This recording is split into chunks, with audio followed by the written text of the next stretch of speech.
welcome, everyone. Stay right here. I'm going to mute someone. Stay right Welcome, everyone, for joining us. right here. I can hear background feedback. Right here. Right here. Okay. Welcome, everyone, to our new pod. Yesterday, we had, of course, everybody had technical difficulties, not just we. So we didn't want to go live to cut off our feed to Facebook. It's a new pod. Before I do anything, if you're watching this on any of the feeds, YouTube is Footy Fantasy. Like, share, subscribe, share with your friends, family. You shouldn't have enemies, but if you have people, share with them also. They might still like it, share.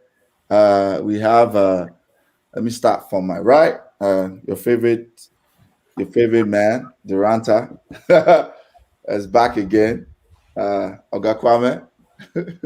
You already know what's good. What's good, people?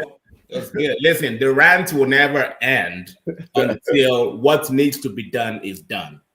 I'm just saying that. Keep the faith, people. Next on the panel, DJ KBC. Hey. DJ the Ninth is mixing the tapes out there, all the way from Northern California. That's right. Thank you for having me. Liverpool diehard also. That's Thanks for right. being here. Next up, Mr. Dada, Chelsea diehard, investor mogul, top of Thanks the for league, having me, bro. top of the league, and having a laugh. All right, Uncomfortably at the top. uncomfortably. Okay. Okay. Today, of course, we are going to dissect Liverpool City. We'll start with that. The Liverpool City game first, of course. Engage us in the comments if you're watching. We'll talk about Liverpool City game. We'll talk about Chelsea game, them being on top. We'll touch a little bit United game. Leicester, of course. Talk about Champions League from last week. Then we end with our kudos and our words of the week. Before we go, give me 1 second. Let me grab my mic.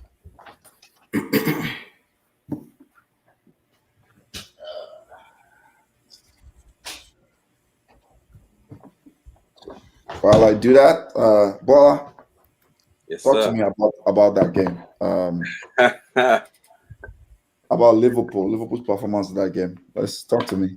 What did the BBC describe it as? Scintillating game. What a scintillating game. Scintillating, oh my God. Man, The mug face. I can't do it. Jesus Christ. man, it was let me be honest. First off was rough. We started off strong. First like 10 minutes or so. Then it got real rough, real quick. I felt like things were still kind of contained, but I didn't like the pressure that Man City was putting us on. Like, I really rate Pep Guardiola for his strategy. Like the way he was overloading the Milner side with Phil Foden was absolutely brilliant. I didn't expect that. No one expected that, but it was working all game, and they were putting pressure on us. But we all know what City's problem is right now. City doesn't have a striker. And because City doesn't have a striker, they're not so cold-blooded to knock in those goals. I don't want to make it sound like, oh, yeah, everything was fine. But if they had Sergio Aguero, it could have been a very, very different game. If they had Hull, it could have been a very, very different game from the first half. Second half, we gathered ourselves, and I thought we controlled the second half. We started giving them less space on the ball. Our midfield started playing a little bit better, and we started putting pressure. But with Liverpool, once we start attacking and we play against a good team, we're always going to leave ourselves exposed at the back. And so we got somewhat of a thriller of a game. A little bit disappointed we didn't win, but also I acknowledge that, I can't really say that if you factor in both first half and second half, I can't really come out here and say that, yeah, we should have beaten them. And so I guess a 2-2 draw is definitely probably a fair result at the end. But we've got some issues that we need to fix. Definitely. Okay. I agree. It was kind of a fair result. City first half, it was all City didn't take advantage. Klopp switched it up. Second half, um, that's all I go though. My goodness, that Salah goal was. I mean, I think that was Salah getting to like supernova level. That's Salah telling everybody, because I think for so long there was this thing about Salah where everybody just, oh, he's a goal scorer. Oh, he's just a clinical goal scorer. Oh, he's just efficient. Oh, he doesn't have the X factor. Oh, he doesn't. He's not like exciting like maybe Hazard. The skillful guys. Like, I think this season Salah is getting to the point where it's like, I'm the man, and I'm going to show everybody that. Because last season he was probably the person that when Liverpool were down, that kind of kept up. Yeah. But this season he's like, okay, now I'm going to show everybody like I can do everything now. I can dribble, I can carry Liverpool on my back, I can make plays, I can assist, and I can be the most clinical person in the world. So yeah, that's Salah's goal. When I saw that goal, I was like, I mean, that was almost Messi-esque in my opinion. That dribble against Laporte. It was almost like what Messi did to like Boateng back in the days. Yeah. That's on the floor. I was just like, damn, is this Salah? Like what the? Yeah, I was shocked. And those were no average defenders. Yep. No. They were not Those are exactly. world-class defenders. Yeah, So, exactly. That's Laporte. That's Ruben Diaz. That's Bernardo Silva. So yeah, that was crazy. Man, he sat Bernardo Silva. Bernardo Silva sat. Yeah. You know what's crazy? Bernardo Silva had a very good game. Oh my gosh. It did. That's what makes you know that dribble. That's what makes that. Yeah. Bernardo Silva sat a couple people down too earlier in the game. Yeah. Bernardo Silva was a baller. Like he said what's up. He was ready. He hats off the City, man. Like, I can't even come talking trash or anything like that. They came ready to play in our own house, and they're ready to fight. I think that game Liverpool Manchester City is the best football game in the Premier League right now, right? Yeah. And it's been for 3 seasons now, in my opinion. Those two teams, they know how to play football. For the neutral, I was just jealous watching those two teams play the way they play. And coming into this season, I was almost guilty of kind of putting Liverpool not quite in the title race. I was almost putting them as, you know what? If one of the other teams slip up, if one of Manchester City or Chelsea slip up, then Liverpool's going to get it. Bruh, Liverpool they're right there. They're right there. And if they can, like Bala said, City have no striker, but I don't think that's going to stop them really. I don't think that'll be the reason they don't win. Chelsea, I think they have a complete team. It's just about keeping their entire squad fit. Liverpool, the only thing that will stop them really is the same kind of calamities, injury-wise, that they suffered last season. That's the only thing that can stop them, in my opinion. They are saucing. They are saucing all the way. Van Dijk still kind of looks shaky for me. Yeah. I think at that age, when you suffer a cruciate ligament injury, you're never the same. And I don't know. I think Van Dijk is 30, 31 years old. I'm not sure. 30. So he will never be the same, but he's still a top defender. So I'm just saying all that to say, like, I'm putting Liverpool right back in that, title race driving seat. It is, the way that, I don't know in what order, but it will be one of, in no particular order, Liverpool, City, Chelsea. Those 3 teams will be the top 3. And maybe the number 1 team will finish with 90 points, maybe. Number 2, maybe 88, and number 3, 87. And the number 4 team, maybe Manchester United, will be like 15 points behind the number 3, or 12 to 15 points behind number 3. That's how it's going to shake out. But those 3 teams, they're just, I don't see anybody coming close to them. I don't see it. And one last thing, Liverpool is so lucky to have good academy players like Harvey Elliott and Curtis Jones. The way those boys come into the team and replace like senior players, whether because those players are injured or those players are just, just not playing as well as the younger people. Curtis Jones looked like he's been playing in the team for years. Yep. Harvey Elliott, before he got injured, man was balling. So, I mean, I'm jealous. That's for sure. No, do you think they're lucky, or that's part of like proper planning and Klopp? Wow. I think it's FSG. I think it's FSG being tight. No. So, you know what I noticed? Right. I think sometimes, man. I think sometimes when I think Klopp doesn't get the credit he deserves, just because he's been doing it so consistently, and now we're just automatically used to it. Lest we forget, Milner was playing as a right back in that game. Yeah. Milner was playing as a right back in that game. Like, lest we forget. And we've seen him at left back too. Yeah, so Milner's got to be someone's grandfather by now, right? It's like what, 36, 30? No, it's not older than Thiago Silva, but it's 35 at least. Milner's at least 35 years old. He's 35. Yeah, at least 35 years old, right? And I mean, it struggled with Foden for a bit, kind of struggled on their flank. But by second half, you'd almost, granted, they probably should have gotten sent off. Yeah. But on the balance of play, considering his age, considering the fact that that's not his natural position, of course, y'all do that thing where they drift into the middle, but I mean, he did okay. So, yeah, man, I think a lot of this new talent that's really doing well for Liverpool, I think it has to do with Klopp. And we've made a joke about it. Liverpool has a system, and all it just does is just plug in players into the system, and it could be anybody. I'm pretty sure, like, I could start for Klopp, and you still win a game with me on the pitch. That's how good that man is. Like, that's how good he is. Yeah. So, I mean, I just don't want us to lose sight of like all this fantastic, tactical coaches, because we've been seeing him doing consistently. We're kind of like, oh yeah, sure, he'll make it work. But the only reason why Liverpool is up there with City and Chelsea is because of Klopp. I mean, that's my. I second that. Jurgen Klopp is the man. Like, absolutely love him to death. Even have to fight some of my own fan base about it. But Jurgen Klopp. Wait. Why y'all fighting over Klopp? That's pretty. There's nothing to fight about. We're not fighting over Klopp, but some people. That's what you mean. Last season, right? The boy saying some stuff last season. I remember. If I want to put some comments on last season, like let's disgrace them, please. Jolan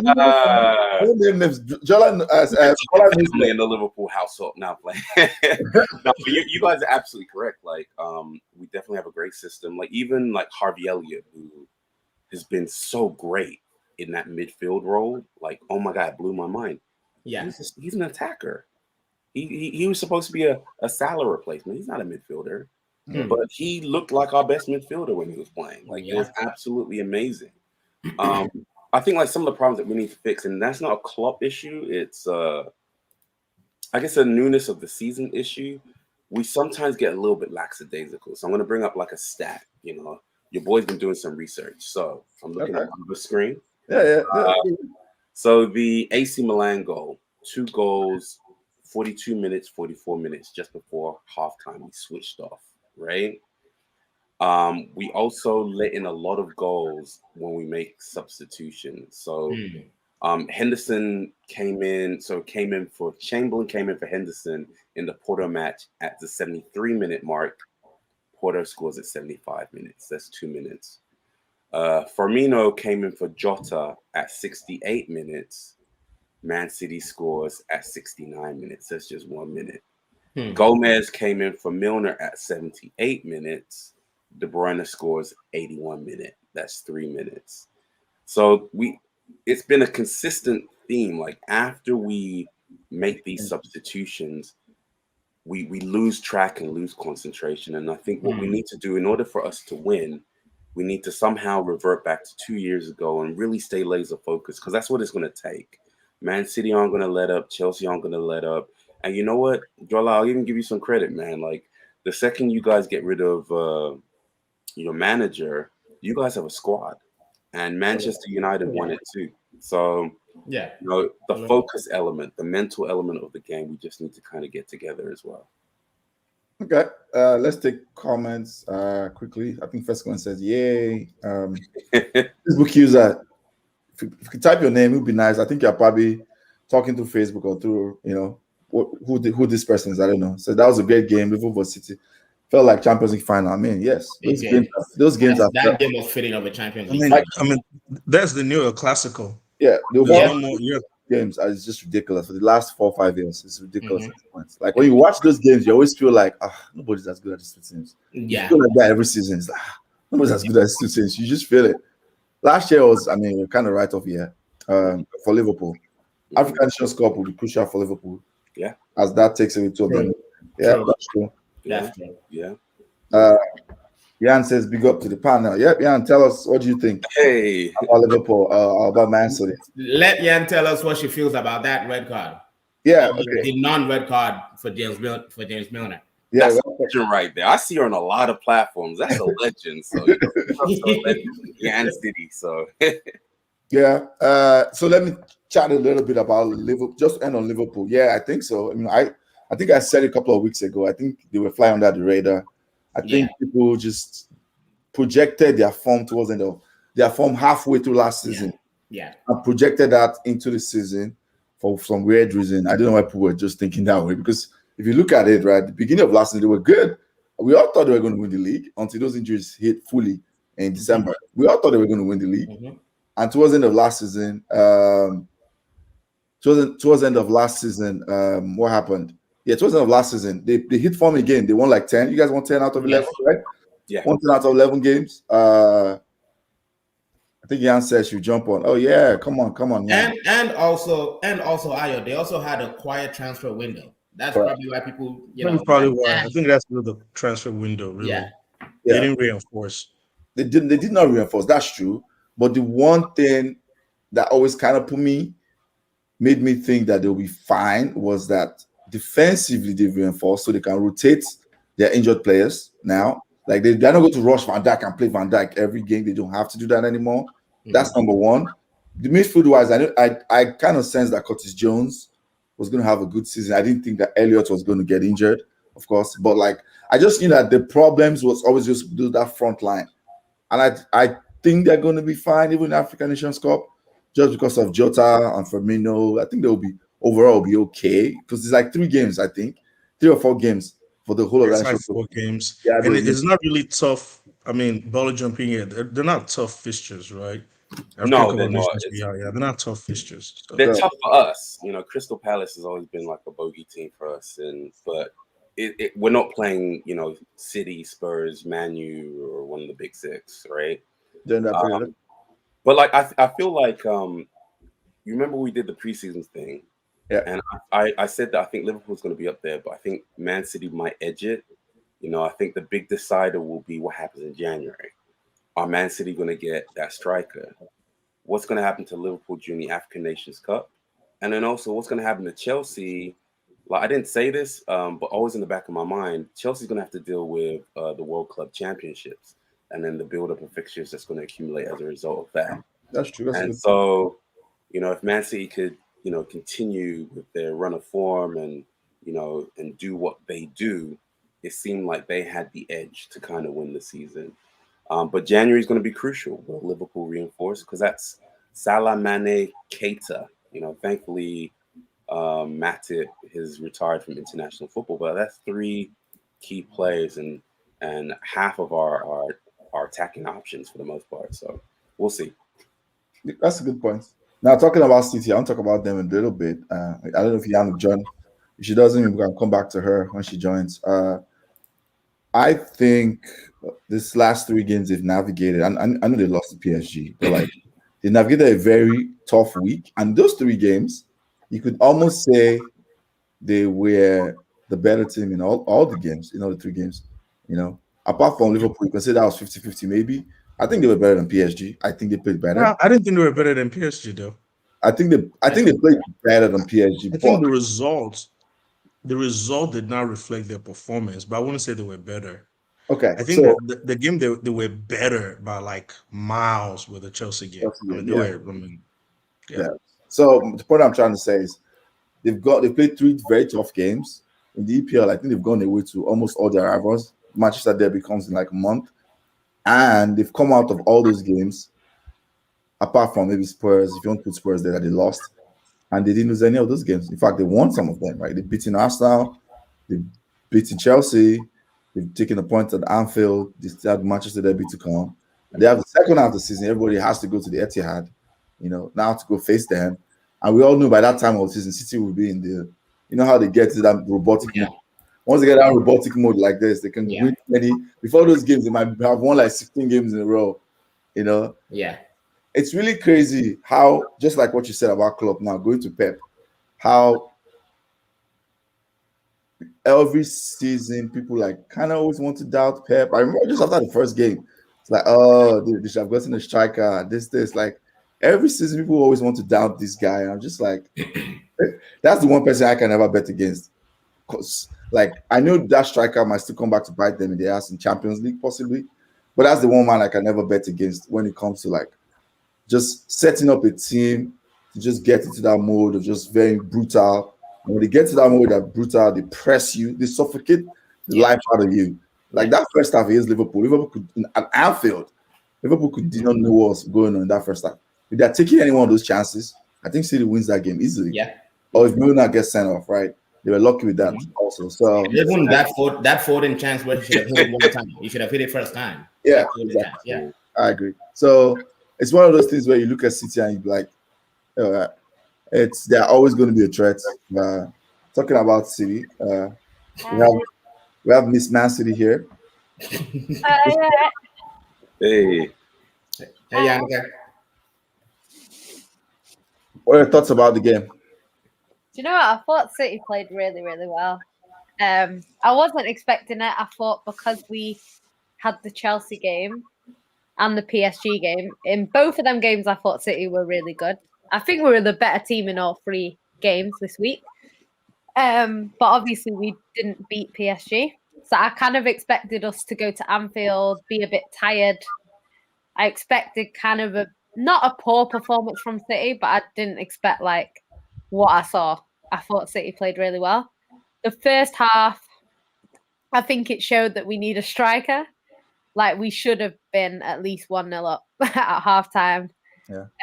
I think because we didn't go in at halftime 1-0 up, it kind of handed the momentum to Liverpool because they were kind of still in the game after that sort of first half.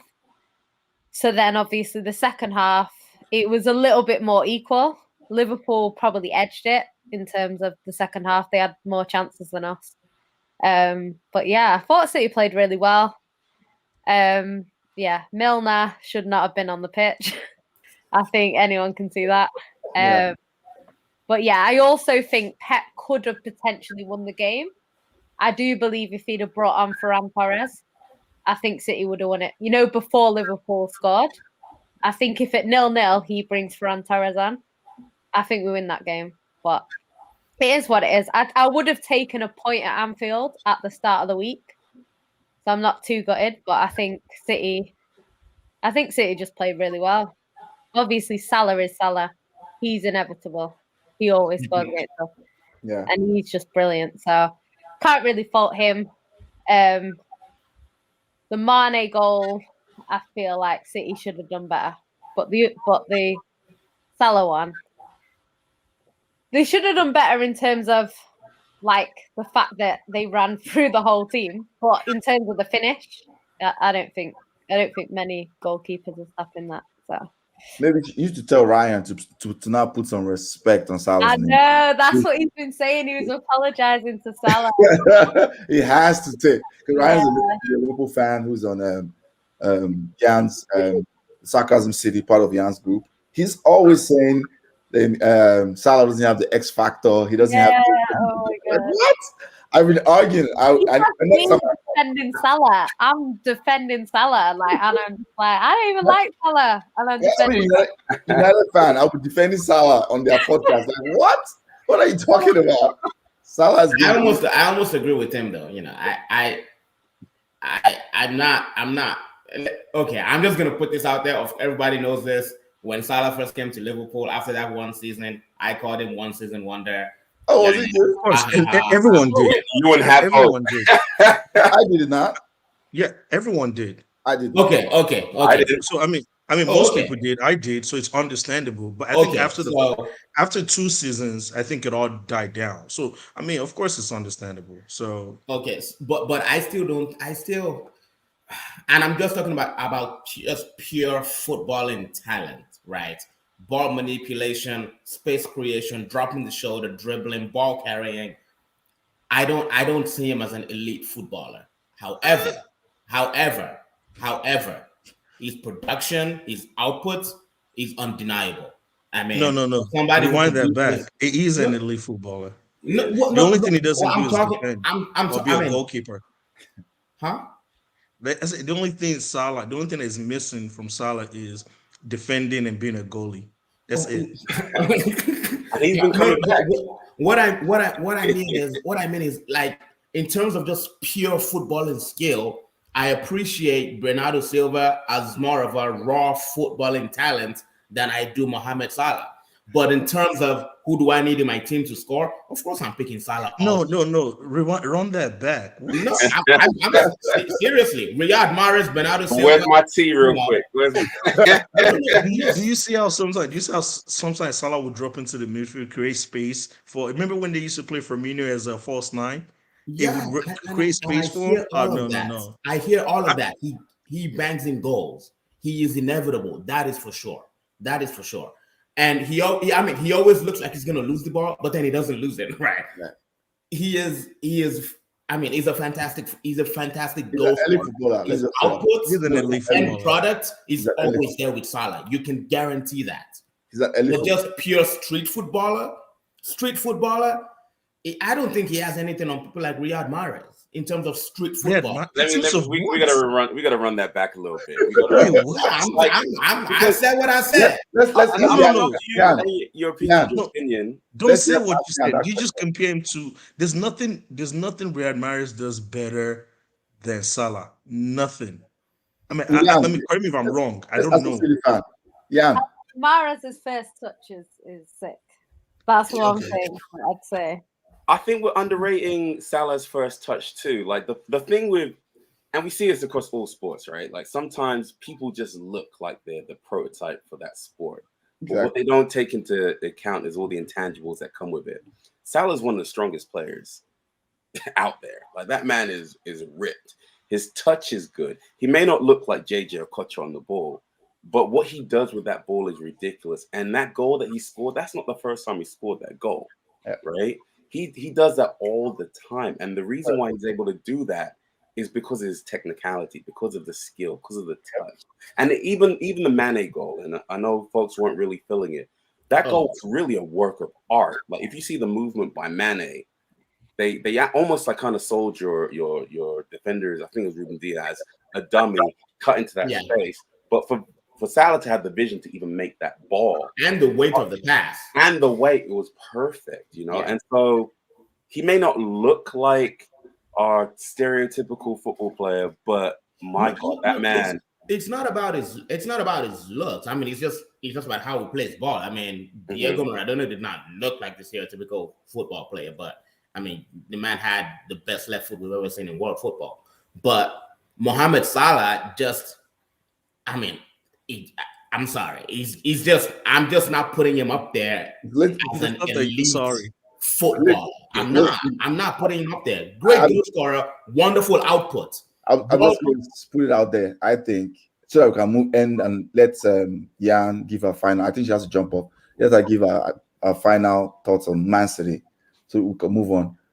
I think. Sorry, let me just say. I think Salah suffers a lot from being a late bloomer. Right, because he had that spell in Chelsea where it was like it was average. A lot of people just like have this misconception about him. That's just my personal opinion. He is elite with his movement, his goal scoring. It's not conventional. It's not what you expect, but there's a reason, and that's why he's elite, because he does everything quickly. Yeah. So that's just my opinion. Jan. Yeah, I can agree with that. Yeah. So what are your thoughts, Man City? Let's talk about Man City. I think City, we've started the season a little bit slowly. I think now we're kind of getting a bit. I still don't think we're at our best, even though we've been playing well. I think we're getting there though. Bernardo Silva's been really, really good. Rodri has been amazing this season.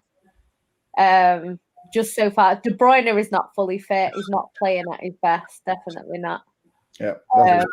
Yeah. So it's like, I don't know. It's been one of them. It's the start of the season. We started a bit slow last season. So we'll just have to see what happens now. We've got the good thing about City and Chelsea. We've got quite a lot of the big fixtures out of the way. So we played Spurs away, Liverpool away, Chelsea away, Arsenal at home, and is it Spurs? Yeah, Spurs, Chelsea, Liverpool, and Arsenal. Who you could argue, Yeah, not a hard fixture. We've got them fixtures out the way, as well as Leicester away. I forgot about Leicester. So Leicester away. I know Leicester aren't in great form, but still, it's it's a difficult game, especially for City because Leicester are a bit of a bogey team for us. So yeah, kind of got that out of the way. So I'm happy with what we're doing now. I don't know. At the start of the season, I thought Chelsea would win the league, but I don't know now. Like, I'm not saying we're definitely going to win it, but I never really rule City out till it's mathematically impossible. Okay.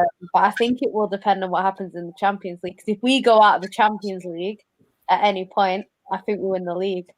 The only way I think we don't win the league is if something major happens, like we get some daft injuries or something like that, or we stay in the Champions League. Because I think if we stay in the Champions League, our focus will be on that.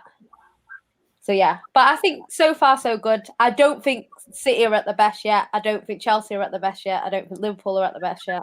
So I think it's not just us, and I think everyone will get better.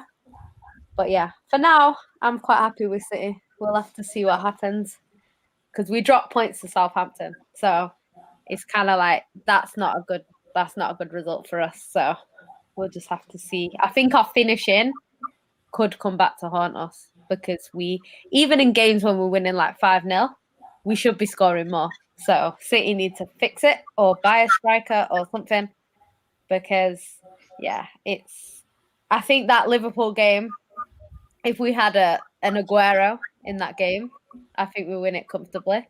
So yeah, I think we need to sort that out. But apart from that, I'm quite happy with City. I just want everybody to understand that this woman just complained about them winning a game 5-0 and not scoring more. let's just let that slip. Okay. Are you hanging around for the rest of the show? Or you have to go. I've got to go because I'm tired. Okay, no problem. That's fine. But thanks for jumping on. Yeah, no problem. Thanks for having me. See you guys later. All right, take care. Bye. Let me take the comments. Salah is currently top 3 in the world. Mahrez might not be top 20. I hear that. I hear that. I think my point is, oh my God, get out of here, bro. Salah is the best African player to ever play. Oh my God, please, come on. Make the argument. My only point is, I appreciate legit street ballers. And what does that even mean? Street ballers. Like, what do you want to like now? Ball manipulation, dribbling technique, ball manipulation, dribbling skills, like putting the ball wherever you want. So you want him to be cute, like doing cute shit, bruh. That's what I appreciate. However, if you appreciate street baller, then go watch street football. We're all around. We're all probably around the same age, and I think we're all Nigerian, right? So I don't know if our generation can ever put anyone above JJ, like just by default. Even though man's telling me Salah's the best ever. Man, get out. But you know what? The stats. What I'm saying is, you can make that argument, and it's not far fetched. Definitely, he's not even the best Egyptian. He's not even the best Egyptian. Okay, now you go. Now okay, let's move on. Man, like let's move on. Put this man on the ground like a mummy. Let's move on. Now let's move to Chelsea. Chelsea, since that we have data here, so Chelsea on top of the league. Uncomfortably, like Dada said earlier in the show. What are your thoughts? Sorry, that came from a comment from someone in the forum. Okay. So that's not. I was being sarcastic. Yeah. Oh, you're being sarcastic. So talk to me about Chelsea, Dada. What are your 7 games in? Now we've seen Chelsea. We've seen the new signing or not signings. What are your thoughts so far? My thoughts so far is two things. I think so. What happened was beginning of the season, everyone rated Chelsea to win. I think the reason why we've lost a lot of cancel. Cancel, Yeah, I not agree. cancel you. I agree. I agree. Just take away his Facebook and Twitter. Treat him like Trump. Just so you can communicate with the Hey, outside I world. survived. I survived yesterday's blackout. But no, on the real, I think the reason why we've lost some credibility, I think it has to do with the City game. I think you take away the City game, it will be different. And one thing about football is you always have to put games in context. Like you need context. And what is the context? Context here is we have played City, I think, 3 times since Tuchel came in. We've won 3 times. We beat them in the Champions League final, right?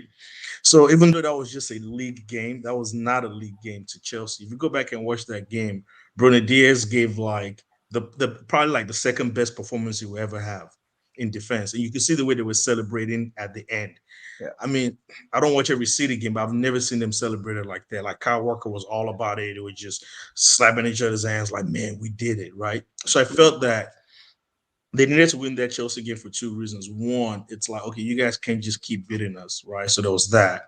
And second of all, they came off drawing to Southampton and the gap. So the reason why City won that game was it was one of those one of a kind performance, one of those performances that, and also too, Pep had his tactics right. There were some things that Tuchel did in the game that were questionable. So once you take that game out and you look at the body of work, I think Chelsea are on track to win the league. I won't comment so much on the Juventus game. Once again, Champions League is weird. So, it's kind of one of those things where, so you take that out, the Liverpool draw, ball, let me know what you think, but I thought Chelsea were the better side, even once you count the red card. I think without the red card, Chelsea would have won that game at Anfield, right? So, other than that, that's the only, you don't agree. Yeah, but I thought Chelsea were the better side because even with the men down, we still got a draw to that game. So the reason why people are like, oh, Chelsea is uncomfortable, it has to do with that City game. So the way they're thinking of it is, and also too, you see the Liverpool City game as well over the weekend. You're like, I mean, these are the best top sides. These are the two sides. But sometimes you find teams, those matches are just historically been good to where I feel like there's a performance element where the managers are like, whoa, we can't drop the ball again. These are our rivals. Let's give a good performance. I think Chelsea is very well in the mix. I'm happy with the result. The only game I'm unhappy with was the Juventus game. City game, I actually was not mad at all. I was not mad after that game because sometimes when you see your opponent play so well, you're like, man, you know what? Y'all deserve this. You guys earned it.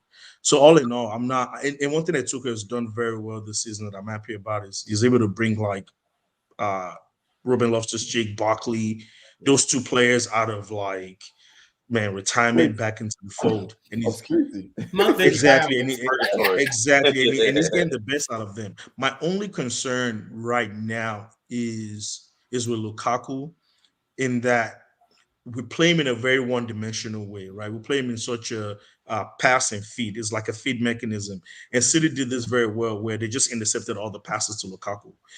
Once you intercept all the passes to Lukaku, man, it's done. Like, it's a player where it's a striker that you got to feed him. You literally got to feed him. So I'm pretty sure Tuchel's cracking his brain on how to circumvent that, and maybe playing Timo with him to draw defenders out might help. That's my only concern. And also, too, I'm not seeing Lukaku score against big teams. I know that was one of his criticism when he played at United. I'm sorry? It's an allegation we have against him. Yeah, exactly. So I'm starting to see that manifest itself. I mean, he scored against Arsenal, but that doesn't count. And please, no respect to Arsenal. You said big teams. Yeah, exactly. Yeah. So no respect to Arsenal. No respect. Oh, shit, I said no respect. No disrespect. No disrespect. Yeah, I mean, no disrespect. We're already dealing with the Jola cancelling allegation. Don't add that. Don't get us exactly. But anyway, so that's my take. And I agree with what Yannick said is should City stay in Champions League longer? I think they're going to focus on that competition more just because it means a lot more to them. I'll be very honest with you. I don't care about Champions League this season. I'm really fixated on winning the league. It's like, okay, it's been a long time. We really got to win this. So, yeah, so that's my long rant on Chelsea. In summary, the problem right now is losing that City game. Everybody's like, oh man, we got outrun by City. But honestly, man, City cannot replicate that performance 2 times in a season. That was a top-notch performance. Yeah. Okay. Jimmy says, I agree with Lukaku's analysis 100%. Thanks for the comment, Jimmy. Yep, it's a concern now that Luke isn't scoring too. Thanks, Bio, for the comment.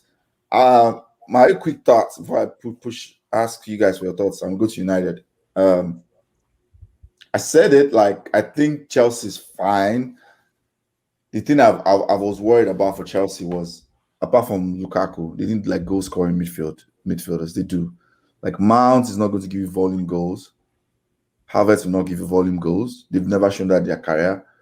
So, like you said, now the key is going to be Timo Werner. Can he come to the party now? It looks like he's gradually coming out of his rut. Maybe we'll see.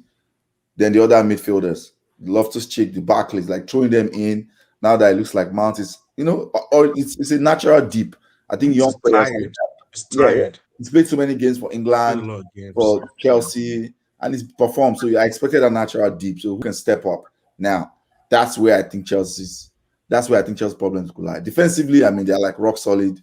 Yeah. So the next 6-7 games will tell us where Chelsea is now. Can they go on that run? All these teams they're supposed to beat, can they beat all of them? They have like easy fixtures from now to like, I think like 6-7 games. They play like the bottom 10 teams. Can they run through all those games? They run through all those games, then we definitely know Chelsea's. Right now, I think they're in the mix. But if they run through all those games, then we know that they are right there. Like literally right there with City and Liverpool. What are your thoughts? Who wants to go? Bola.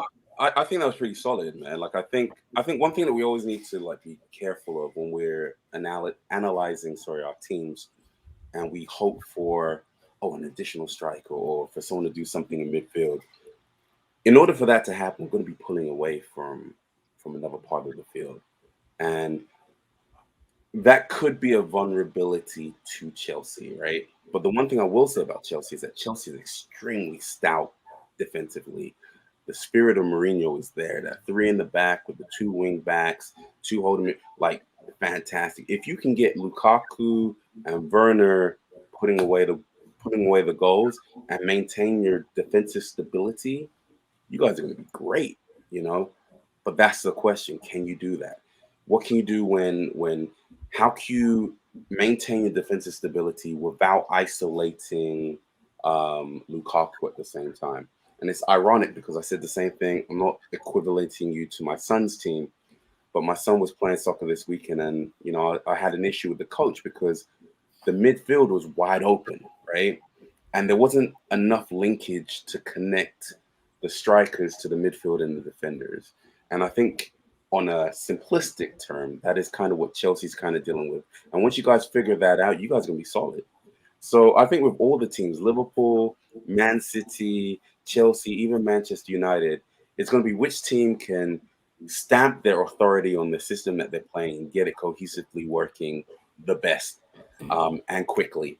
And whoever does that first, whoever does that consistently, does that first, is going to be the team that wins at the end of the day. Okay. Let's go to Kwame. Any thoughts? Any additional thoughts about Chelsea? I'm not worried about Chelsea at all. I think even before Lukaku came, they were getting goals from all over the pitch.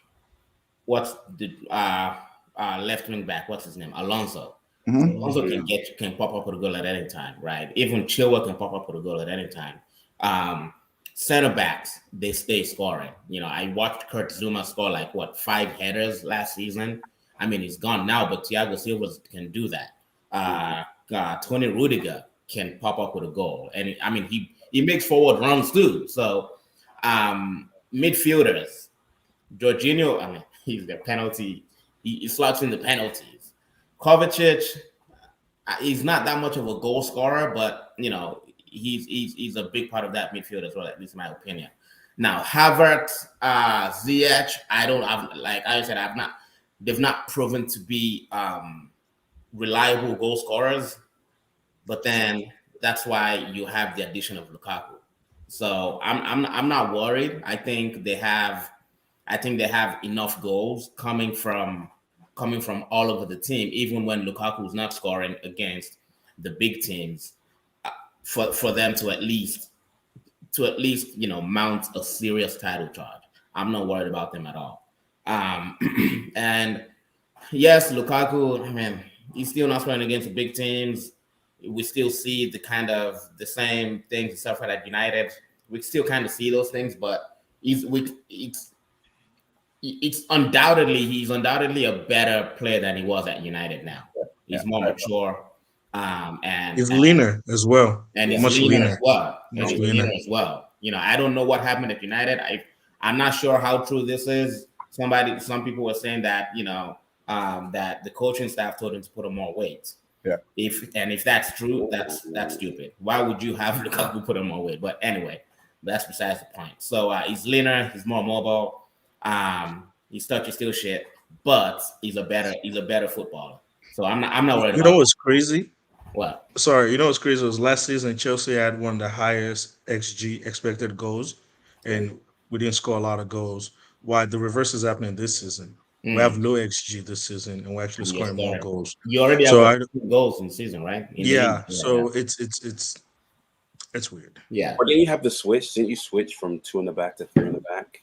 And that has something. So didn't you guys switch from 2 in the back to 3 in the back, especially after Tuchel came into the team?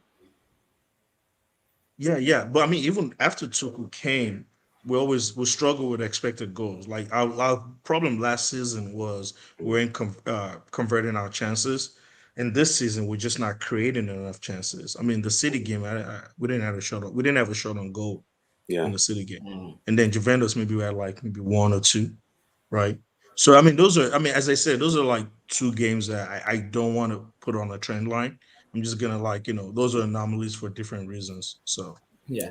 Chelsea. But let's not forget, United too could be in the mix. They are in the mix. We're going to move to United. Let me take comments first. Let me take all the comments, then we'll move to United. Bayer says Timo looks good. He keeps up. If he keeps up, he might pick up the mantle. He looks, yeah. He says I'm more worried about the easy fixtures. Yeah, that's true. How you break them down. I guess that's another thing. We could see you guys in there speaking. Is that possible? I think after he records, I think he shows the name. But I'll look into that. But I think that's how it works, if I remember. EJ probably knows. Great analysis. Thank you, Shola. Facebook user, put your name so I can see your name. A person has given good points, and I like them. So Chelsea's defense gives them very huge advantage. They have considered 3 goals, 2 penalties, 1 deflection. That's a good point. As long as you don't concede, you just need to go to get all 3 points. I still have them as favorites with City, not having a striker, and Liverpool potentially missing key players. It's a very good point. Those teams are quite good, and they were playing low block. Yeah. Okay. Let's move on to United. No, that's not it. Oh, our names are up now. You said what? Our names are up now. Right? Yeah. Okay. All right. Oh, okay. I think that's what happens. Okay. Yeah, names are up now. Okay. Manchester United. Everton 1-1. Drop points. What are your thoughts? Let me let you start first, so that now I'll give the leveler opinion. I'll let you start first, and I'll level it. You mean banter Chester United FC? Yes. No chest hair United FC. No hair on the City. Same points as City. But City has played how many? Bruh, I'm not even. I think so. Let me start with the Everton game. Okay. And something told me that after that Villarreal game, that we would be back to life, back to reality. I swear, something was telling me not to be too happy, not to be too euphoric. Something was telling me to keep calm, but then I was like, nah, I'm rejoicing. I'm taking the joy as it comes. I am going to enjoy my life in the moment. YOLO FC. But 3 days. First of all, why are we playing on Wednesday night and then on Saturday morning? I don't get it. Anyway, that's schedule doesn't make sense. But that Everton game, okay, people want to talk about Cristiano Ronaldo being dropped, Pogba being dropped. I don't think that's why we lost the game. We didn't lose the game, by the way. We lost it, fam. Drop point.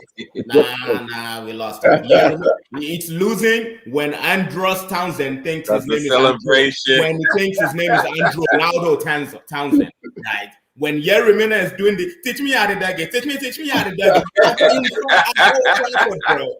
Oh, that was embarrassing. That was embarrassing. So we lost that game. But I don't think it's because of Ronaldo. I don't think it's because of Paul Pogba. Now we can talk about the benching of those two players and what I think that means for Ollie's future and the club or whatever.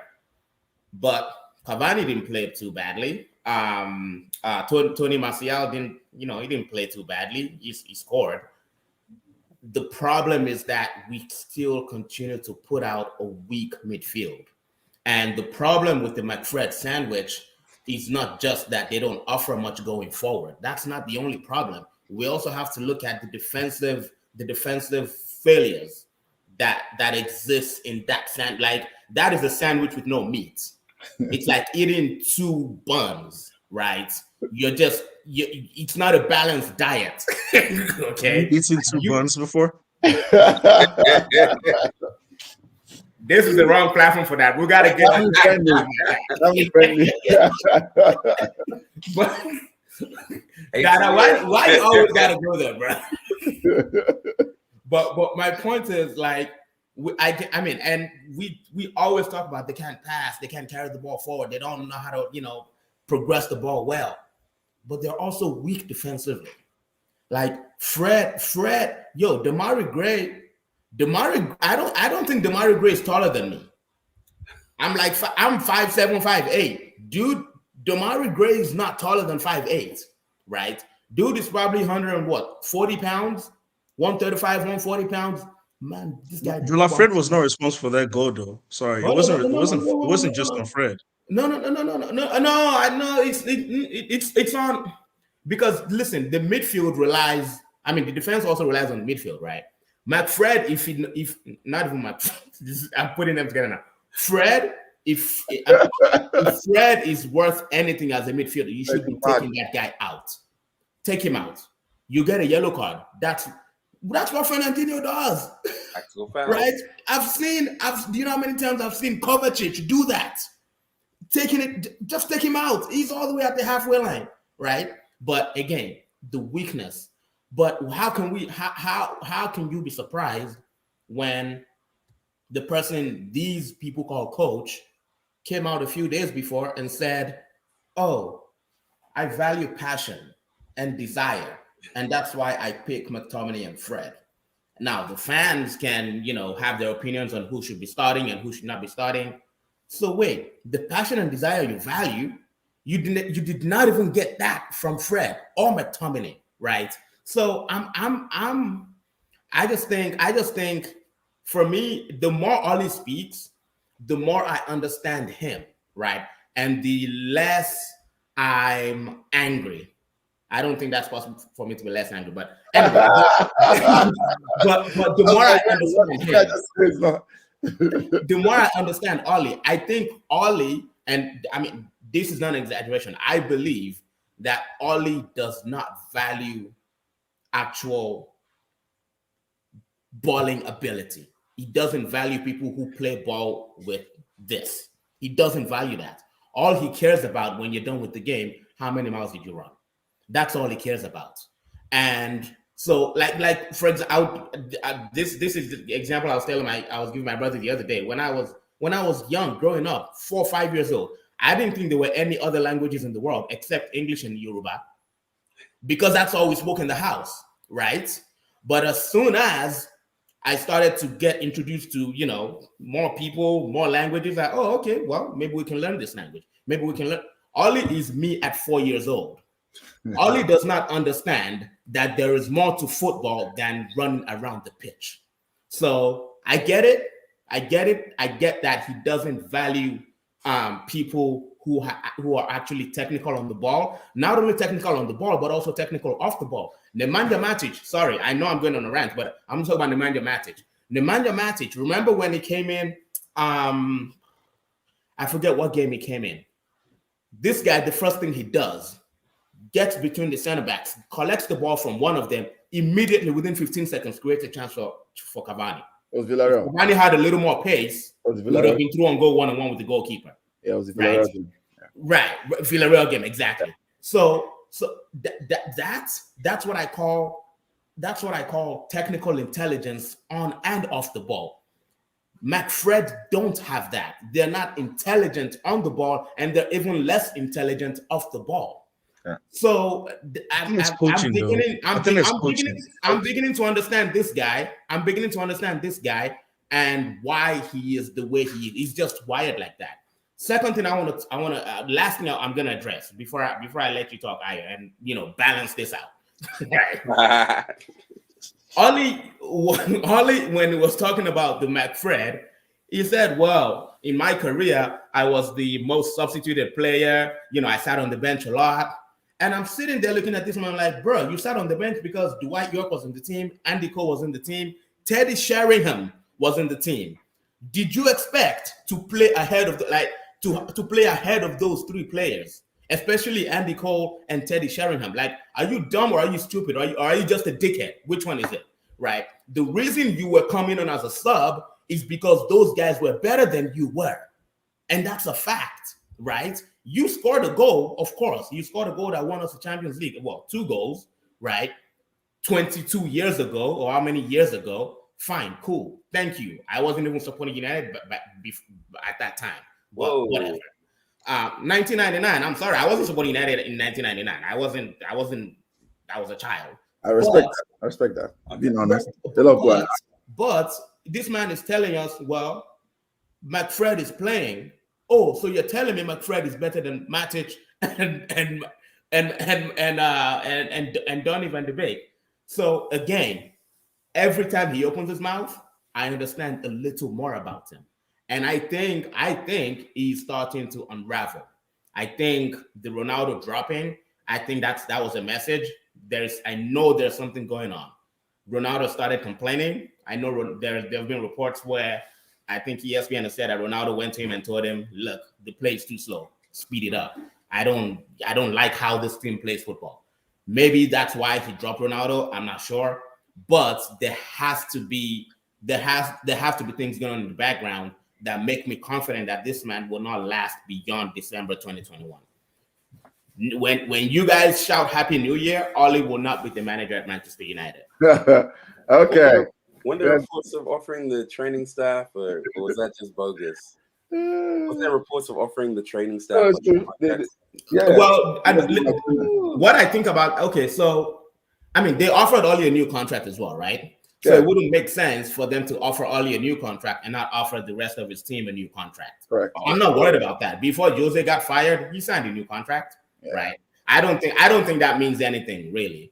And also, not an FSG, right? And also, from a, I guess, director of management type view, you don't want your staff to work with an uncertainty, regarding the future, right? So whatever, if you have employees that are important to whatever organization you're running, give them some security, right? Like, you give them the contract they need to work. That doesn't mean they're not getting fired in December. I think that's just a matter of, we gave Ollie a new contract, and to make sure that you guys are confident and secure in your jobs, we'll give you a new contract as well. Okay. I'm not worried about that. Let's take comments. Bayo says OGS should be playing strongest team. Benching CR7 is not smart. He's not a coach that win titles needed at United. Dio says great one. Thank you for fixing the name issue. Thanks for pointing that out. Said great. The midfield issue is the biggest issue that has not been fixed. Ronaldo will score, but goal scoring wasn't an issue for United. These are my quick thoughts.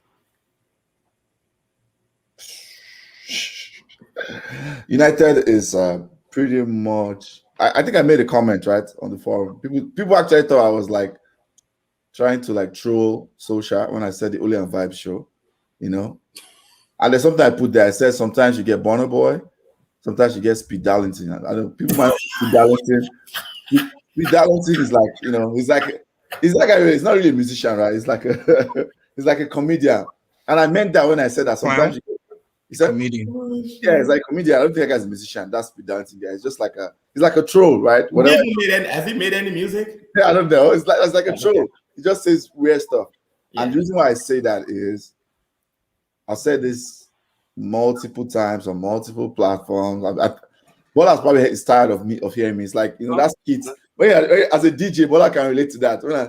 When the record is kid, I've said this so many times. I get tired of saying because I feel like I'm hearing myself saying this every time I say it. the plan of Solskjaer of just buying better players to improve the team has a ceiling, especially when you do not have a clear structural way of how you want to attack and defend. Let me put it simply, without going into tactics, people, the way he wants to attack and defend is not sustainable at this level. We are going to have like highs and lows to just depend so much on players to work the spaces, to figure it out by themselves. It's not, you're always going to go like this at this level. It will be good enough to make top 4 as long as you don't have major injuries. Like what Klopp did that last season, Solskjaer can never do that. Like where he lost the whole defense. Oh, no way. Finish like mid-table. If that happened to Manchester United, we finished mid-table that last season. Absolutely. So that idea of I'm just going to buy better players for every position, number one, it's just not going to work. When it came to Everton, it's like a lot of coaches are seeing like where Manchester United are going to struggle this season against all the top 10 teams. I said that last week to somebody. We are going to struggle. Everybody already knows Solskjaer's plan. Everybody knows this. He wants to attack space behind. Most teams, even the big teams, when they play us now, they're just going to be compact and wait for the moment because they trust that their coaching going forward is always going to be better than us. We might have more firepower, and of course, some games, like I won't be surprised if Manchester United wins the Manchester Derby because some games, 11 players will be up for it, and when you're up for it, if the other team is just kind of out of it, you can win a big game. Problem is, that's not going to work every other week. And the problem is, if the other team is up for it, both of you are up for it, their coaching will always, like the coaching of those other coaches will always outdo Solskjaer, will always. Because they have a clearer plan, and over a long period of time, it's not just going to work. Just give players all this freedom to figure it out thing. It's not going to work. It's not going to work for where we want to be, like Bayo said in the comments. At this point where we are, the evolution of this team, £500 million in spent. The expectation is to win the big titles. We can't keep doing this, fluctuating thing. We'll have a bad patch, like I think he's going to have now. He's already in a bad patch. It will extend a little bit. But the thing about Solskjaer, I think I told that is off air so many times. He will just do enough not to get sacked. Yes. And let me be clear, if this was a Chelsea or Man City, they would have fired Solskjaer a long time ago. Long time ago, they would have fired him.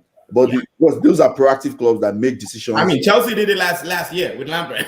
Yeah, they make decisions when they are in a strong position. Manchester United board will always wait for everything to be on the floor. Players are fighting coach. Everything is toxic. We are totally out of top 4, like no chance. That's when let's make a decision. That's how our board operates, and I think Solskjaer is going to get enough season. Funny enough, I think he's just going to do enough to either comfort. If we have some injuries, we might fall to 5th. That's where I see it's going to happen, and everybody's going to make excuses, and they will probably pressure end of season. Maybe they'll make the change then. Who knows? But right now, I think he's just going to do enough. And when I saw that, I wasn't shocked. I expect a lot of draws this season for Manchester United. I just expect a lot of draws because a lot of teams are just going to be wary of the firepower behind, like into space. So they're just to close the spaces and say, okay, beat us in front. We're going to sit in front of you, beat us. So we're going to have a lot of draws this season. And we're just going to be one of those seasons where we're going to be like this: 3-0 today, 1-1 next week. Like it's just going to be like this at the end of the season. If anybody expects, we're not going to have like 6 losses in a row. It will not happen. What's going to happen is we're going to just keep going like this. Inconsistent. And by the time everybody figures it out, I think it'll be like February, the gap between the people in the title will just extend to like 10, 12 points. Everybody will now realize that, there's no title challenge. That's when all this whole wave will now die down. That's my prediction of what's going to happen with Manchester United. That's what I think. There's one factor that I don't think has been considered. First of all, you're 100% right. Like, I don't even think McFred is actually a problem. I just think it's all down to coaching. All down to coaching and tactics. Ole Gunnar Solskjaer has no philosophy.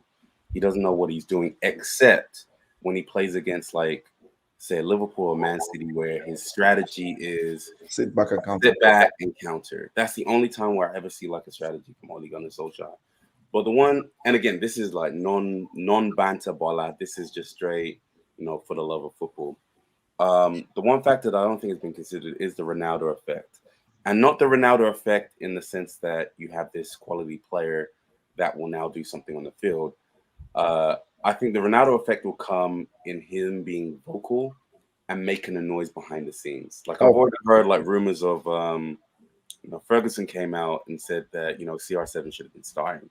Stuff like that, having the ears of your owners. I think CR7 could be the person to get Ole Gunnar Solskjaer out. But until then, all the rest of us, we're all celebrating because you're literally a manager away from creating like some serious. And Bola, that's why I am so confident that he will be gone before the new year.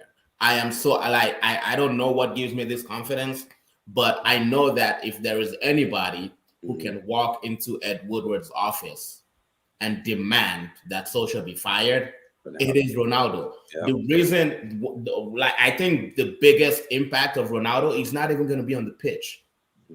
Yeah, he's not going to be on the pitch because look, we were without Ronaldo last year, and we're still playing football like last year, right? So the biggest impact that I'm expecting from him is off the pitch. I need him to walk into Ed Woodward's office. I need him to tell Woodward to call Avram Glazer right there, wherever Glazer is, right? And tell them to fire Solskjaer, because when Ronaldo comes to Manchester United and says, I'm here to win the Premier League, it's not the same as when Pepe goes to Arsenal and says, I want to win the Champions League.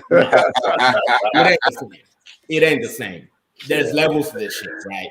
So I don't know if this is official, but I heard something about the Glazers sanctioning the Ronaldo deal because they were expecting the same Tom Brady effect when Tom Brady went to. It's official. Right. There was an article that came out. It's official. Yeah. Okay.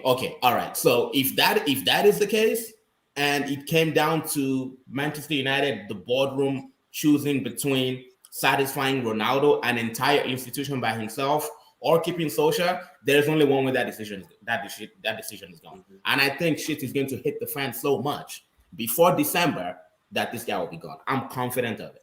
In my opinion, I agree. I think, sorry guys, I think like I haven't thought about the Ronaldo impact because such a big legend, so that can happen.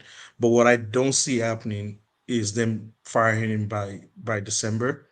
I think, as Aya said, I think they will give him time to just kind of like dig his own grave, except the results goes to crap.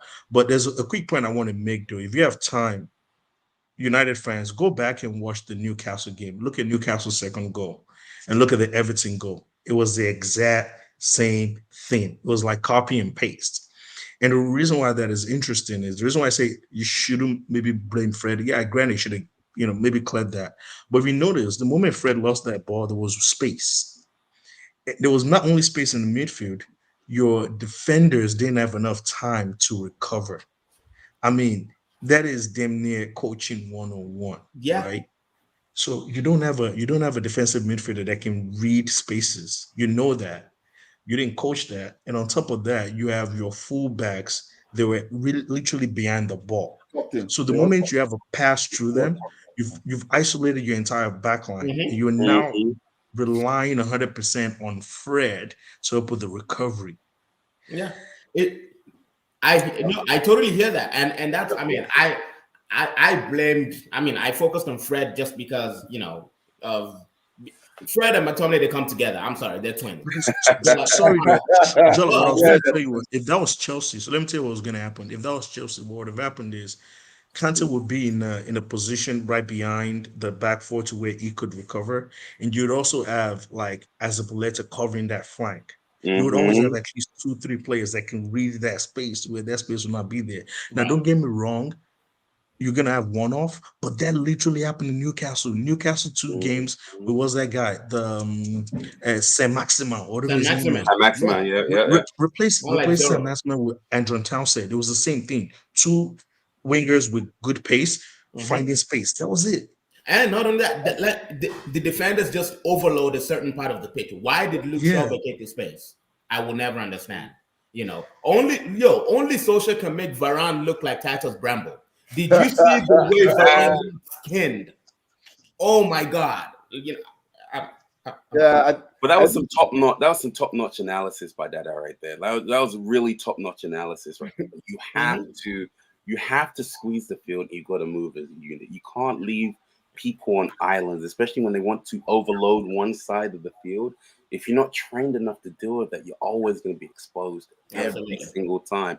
Yeah. And like I said, it's not until you guys play like a Liverpool or Man City where you're all really compressed and you play on the counter, that's when you plug up those holes. And a team like my team, we hate playing against those compressed teams. And so you have opportunities for you at the back. I don't think it's a McFred problem. It's a Ole Gunnar Solskjaer problem. Yeah, it's a coaching problem. And the honest truth is, to be frank with you, I don't think he knows how to plug that. Same thing with Lampard. When Lampard had his issues, it's just at the end of the day, he doesn't have it. You ain't got it. If you ain't got it, you ain't got it. You ain't got it. Yeah. At teams like this, this is the top. This is the highest level of football. You must have the highest level of coaching. Like we have, bro. You know what makes me laugh the most about Manchester United is maybe laugh is not the word. What makes me laugh about people that make all these excuses about like player quality. And Bola remembers 2 years ago when I was bringing this up, and I agreed. Yeah, there's some player quality problem that was there, but I always knew that it was coaching problem, and it was when he first came, when he was interim manager, right? What was our problem? We scored a lot of goals. We're scoring a lot of goals in the bunch. Our defense was so bad. People were like, oh, once they fix the defense, I remember that was what they were telling me. The defense got fixed. We spent money. We still spent this season. What happened when we fixed the defense? We couldn't score. It flipped. We couldn't score again. That's what happened. That's when I was playing the 5 at the back. We struggled to score. We were playing 0-0-0. We had that 0-0. Everybody was like, oh, it's because of forward. Last season, what happened? The forward was good. Defense now became bad. Oh, it's Lindelof. Lindelof is too soft. He's too soft. He's too this. I was like, hey, we have started this again. Is this? What happened? We got Varane. Again. The defense is not good. I'm just like, guys, I want. No. You need a CDM. You need a defensive. I just look at what the problem is. Like, problem is CDM. And when people make all this, like CDM, like who is sanctioning these signings? Because all I hear is once the signings don't go well, is the player.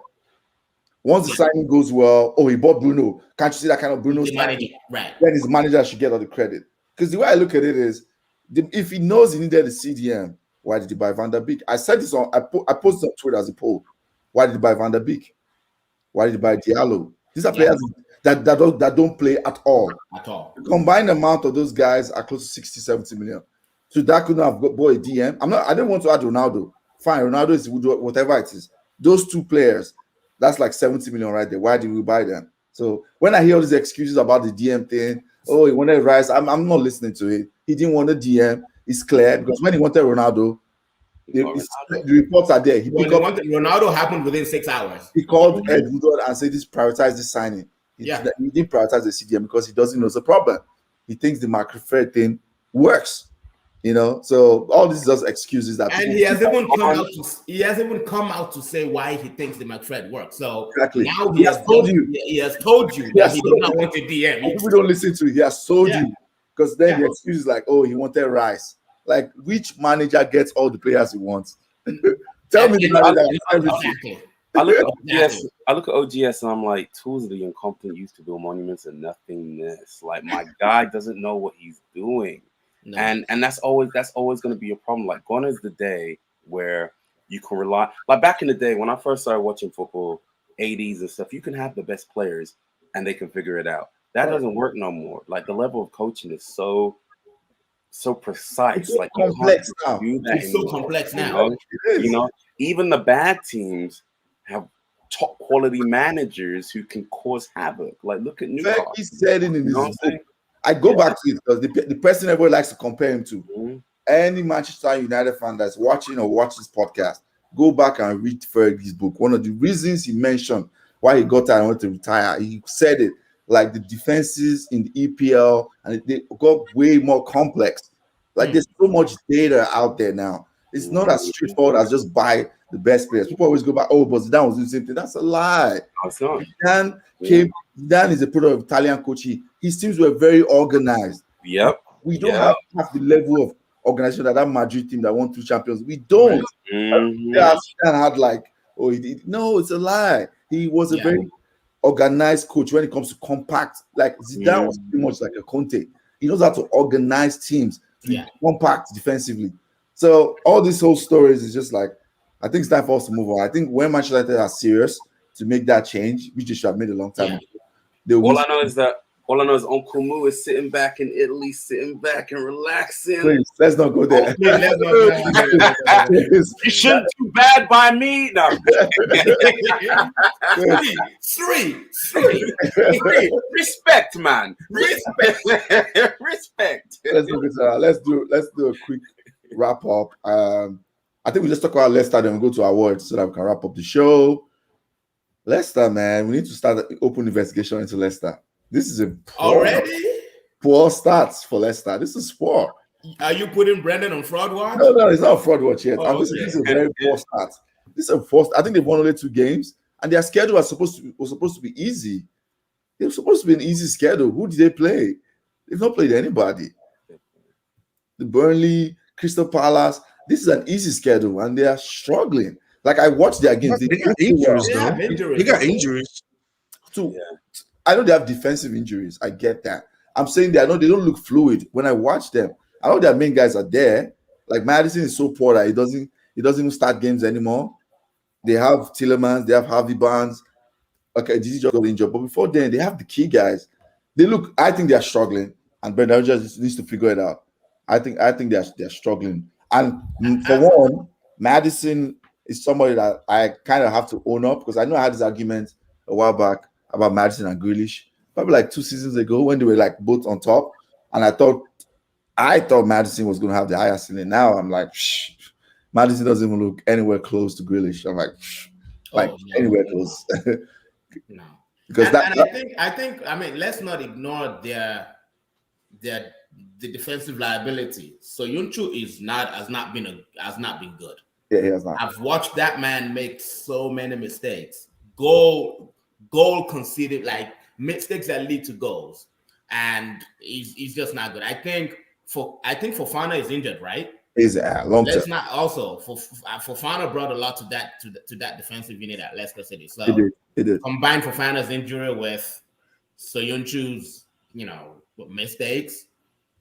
But I think they'll be fine. I don't think I'm not looking at Rodgers with one eye yet. Don't they have like 6 injuries, like 6 major, like? Yeah. I heard they have a lot of major. I haven't been following them as close as I should, but I heard they have a lot of injuries, and it's part of their problem. I think I'll just do they have a lot of injuries. They have a team squad, so maybe I was being unfair. Let's go to our kudos and donkey of the week. Before I go there, I guess we can do a quick shout out for Champions League. I don't want us to go in there because that would take a lot of time for us to go in. So I think that kind of goes along with my kudos and donkey of the week. So for my kudos of the week, my first shout out goes to Sheriff, right? Sheriff FC, is that what they're called? Oh, For winning at the Bernabeu. That's a big one. That's where my first kudos go to. Second one has to be Salah for that goal. Yeah. That goal was incredible. The last one is my personal. This is like, I guess, my personal bias for that Messi goal. God, please stop! No. That Messi goal against City. I mean, only Messi scores goals like that, man. That guy. No, that's not true. That guy is ridiculous. The way he started it, how quickly he just placed it. Keeper they couldn't even move. I mean, that's King Messi. Just to say King Messi. That's my shout out. I know PSG lost, but I mean, Messi is Messi. I just had to put that in there. How many goals does he score? 1? Yeah, one goal. Oh, He's played in 4 games though. Versus I'm just checking. the lies people are putting out there that he has played 8 games. Played in 1 game. 4 games this season, just 4. Okay. So do you I'm not even gonna go there. yeah, let's not go there. Yeah. That's my kudos of the week. My donkey of the week. A donkey of the week goes to man like Ancelotti, who's on my fraud watch. I said it last season. People thought I was just trying to say something. I thought I was trying to say something controversial. They are top of the league right now, but that's how confident that the man is on my fraud watch. They lost to Sheriff and they lost to Espanyol back to back losses. They look terrible in both games. They look terrible in both games with all the firepower they have. That's the first person that is for my donkey of the week. My second donkey of the week has to be. Actually, I'll come back to this. Somebody else go for Kudos and donkey. Who wants to go? I'll go. Okay. Kudos of the week. Had to put my boy Salah up there. Have to put Phil Foden, Bernardo Silva up there too. They're really terrific in that game against Liverpool. You know. But my donkeys of the week. Ole Gunnar Solskjaer, Pochettino. Pochettino needs to be on major fraud alert. Like, for real. Like, what is that man doing over there? Like, you can't be losing in the Farmers League. Like, you just can't be losing like that. That doesn't make any sense to me. So, those will be my two donkeys for the week. And then, honorable mention for a shout out. Have to give some love to my man Milner. You know, while I was watching the game with my fellow Liverpool people, we were talking about how old he is, and I realized, like, wait, hold up, I'm older than Milner. So shout out to our top end millennials over there, still doing bits in the Premier League. So. It's a top end millennial. That's a good one. Mr. Ogakame. Kudos of the week. I have to give it to Mohamed Salah. What a goal! What a goal! Kudos also, just because I like him, I'm gonna give our boy Alex Telles. What a volley! That must have done a lot of things for his confidence. I like that goal very much. And my last kudos has to go to Ruben Diaz. That block. Rodri. Was it Rodri? Yeah, it was Rodri. Yeah. Okay, Rodri. well, Rodri, that block. Somebody posted and said if Van Dijk blocked that goal, BBC would have declared a bank holiday. This vice versa said one of the major news outlets would have declared a bank holiday. Rodri made a shout out. What a block. Donkey of the week, you already know. The PE teacher himself, the home ec teacher, the daycare teacher, the man who loses everything, the man who would lose the lottery if you gave him all the tickets, the man who, Ole Gunnar Solskjaer should not be anywhere close to a training ground. Ole Gunnar Solskjaer should be at a daycare at the entrance. You know what? The man should be in front of an elementary school directing traffic. You know those traffic people at the school telling kids to cross and telling cars to stop. That's what Ollie should be doing for a career. Man is an absolute fucking dickhead. I'm sorry. Second donkey of the week, Ronald Kuhlman. I don't know how Ayo is over here talking about Ancelotti when you the other side of Spain and look at Ronald Kuhlman. He's the top of the list. He's top of Ronald Kuhlman is a major donkey. Major donkey. And again, I wasn't following football that much during his early years managing. So I don't know about his coaching pedigree pre 5, 7, 8 years ago, right? But he was at Everton, dead. He spent the most money at that club. He did nothing with it, right? Now he's at Barcelona. Granted, they're going through a lot of things, financially, messy, all that stuff. But still, man is a dead coach. I'm sorry. So he has to get donkey. He has to be one of the donkeys. Okay, Dada. Kudos and donkey of the week. Mine is going to be OGS, and the simple fact is, I keep going back to the Newcastle goal, and it just reminded me a lot of Lampard. Lampard was just oblivious to things. So that's I'll kind of put him there. In terms of kudos, really kudos to Sheriff for winning the game. Kind of, saying, like, just kind of winning there. I don't think anything will come out of it. I think Real Madrid will still get out of their group. Yeah. Sheriff would be number 4. But No, for I'm sorry? They have 6 points. I know they have 6 points, but you'd always regress back to the mean. Okay. Yeah, I mean, like water will always find its level. Exactly. Like, no team from Moldova is about to be in the second round of Champions League. I'm just in the ladies like that. That ain't Wow. It's cute. Whoa. It's cute. It's cute, but all that Moldova stuff got to stop right Wait, there. are they from Russia or Moldova? Moldova.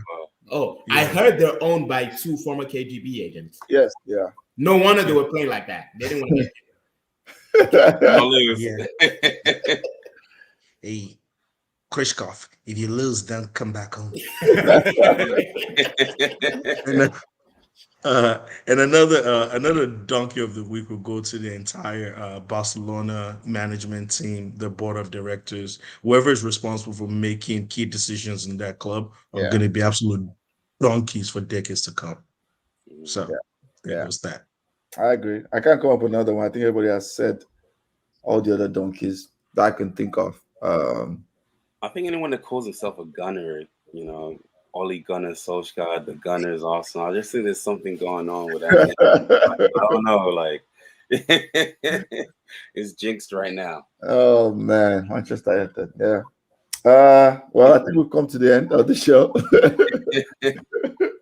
Thanks for everybody for participating. Bio, I know you had some. So no excuse for Sheriff. Espanyol is an easy fix. It's not an easy fixture. Sheriff in Europa. Yeah, they might end up in Europa League. Yeah, they might end up there. For everyone joining, Jan for joining last minute, thank you. To everyone, let me go. Bola, thanks for joining us. Anybody that's listening, watch out for our transfer window type pod. We're going to do one of our conceptual ones this time. We'll be talking about like manager rankings, and I'll put out a post ahead of time how we're going to do the rankings. That's all we're going to talk about. So it will. I think I'll bring a lot of people on so that we just talk about it. Everybody ranks, says why, and we end it. So that's what we'll do on the next pod, managerial rankings, different categories. Oga Kwame, as always, international play. Your blood pressure will be low. This time will be regular, not low. You know what? I am very happy. I usually do not look forward to international break. I am so happy we're having one right now. I can be calm. This weekend we have Formula One. I can watch that in peace and not have to deal with Solskjaer at Manchester United. So happy days, fam. Happy days for you. Yeah. Dada, thanks for joining. Yes, sir. Always. Thanks for having me. Appreciate it. This was a fun one. I always like when I come to this thing on the back of a win. It just gives you more confidence. Oh, man. Everything you say sounds good. You got 3 points. It just sounds good. To everybody, like, share, subscribe. Footy Fantasy, DJ KBSC. I'll plug his thing at the end of the pod. It's a new DJ in town. Check him out. Yeah. And Jersey. we're out. All right, guys. Peace. Take care.